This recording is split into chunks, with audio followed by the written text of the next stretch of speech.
Hello everyone, in this tutorial I will show how to fix the suspended account on Instagram.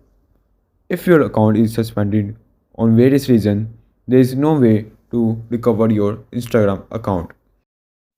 Now, you have to make a new Instagram account on new Gmail.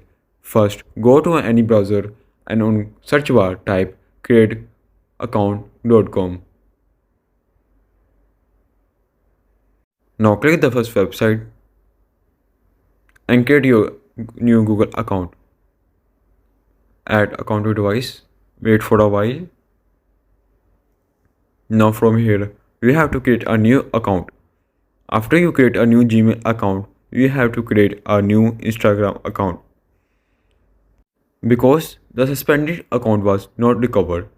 For this, you have to create a new Gmail account and then you have to create a new Instagram account. Hope you like the tutorial. Thank you for watching the video.